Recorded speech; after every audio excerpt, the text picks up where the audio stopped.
Now, this is a question of data sufficiency. One very important thing that all of you must remember about the questions of data sufficiency is in these questions, you don't have to actually find the answer. You just have to find out that will you be able to calculate the answer or not with the given information. So, in plenty of cases, in plenty of questions, the calculations are not at all required, which can save plenty of time. This is a perfect example of that question. Now here, some information is given, and after that, two statements, statement 1 and statement 2 are given, on the basis of which we'll have to find out, will I be able to answer the question using any of these statements alone or using the combination of these statements, or the answer cannot be determined. Okay. So let's start with this.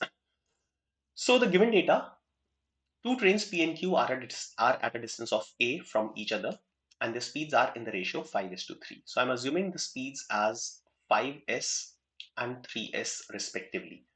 Now, since the ratio is given, I'm assuming the speeds as 5s and 3s, so they can be in kilometer per hour, meter per second. It actually does not make any difference if we are not looking at the actual answer. Okay. Now we'll have to find out the value of A. That means the distance between these two trains. Okay. Statement 1.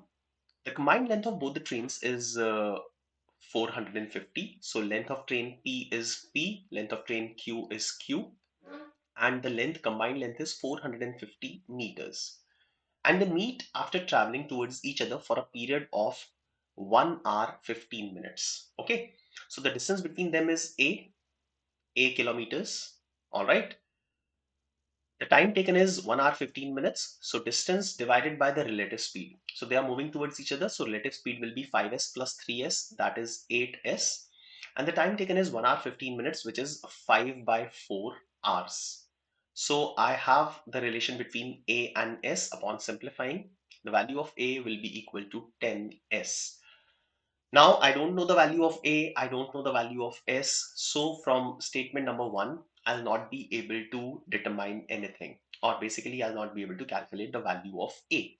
Okay, so statement number 1 alone is not sufficient to answer the question. Let's move on to statement 2 alone. Now reading statement 2, train P crosses a platform which is 220 meters long in 24 seconds.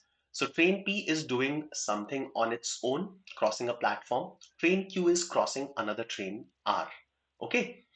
So no reference of the distance between the trains is given. Train P is doing something independently, train Q is doing something independently. Okay. So no reference of A, no reference of the distance between them. So I again cannot find the answer using statement number 2 alone. Simple as that. Okay. Now our next step will be to combine both these information, both the statements, and we'll see if we can find the answer or not. So I'll consider this part. Train P crosses platform 220 meters long in 24 seconds. So distance traveled is length of train P plus 220 meters. I'll divide it by 1000 because I want to convert it in kilometers. Kilometer per hour है सब कुछ. Okay, is equal to the speed of train P, that is 5s, multiplied by the time, which is 24 seconds. Now I'll convert 24 seconds in hours as well, dividing by it by 3600. Okay, so this is one equation. P plus 220 upon 1000 is equal to, so distance is equal to speed multiplied by time. Okay, similarly I'll make another equation for Q. So Q crosses another train R, 230 meter long. So Q plus 230 divided by 1000 is the distance in kilometers, is equal to the speed. Now the relative speed will be used. So the trains are moving in opposite directions. So speed will be the speed of train Q plus the speed of train R multiplied by the time taken, which is 14.4 seconds, and I will divide it by 3600 to convert it in terms of hours. So these are two further equations based on statement number 2. Okay. Now if I'll add these two equations, look at the left hand side. So if I'll add these two, on the left hand side, I will have P plus Q plus 450 whole divided by 1000. And on the right hand side, the sum of these two. Okay, so 3600s, lots of things will be common. So I will have the sum of these two, that is 5s into 24 upon 3600 plus 3s plus 55 into 14.4 upon 3600. Now I already know the value of P plus Q. So P plus Q, the value is 450. So left hand side is sorted. P plus Q का value आ जाएगा, I substitute it here.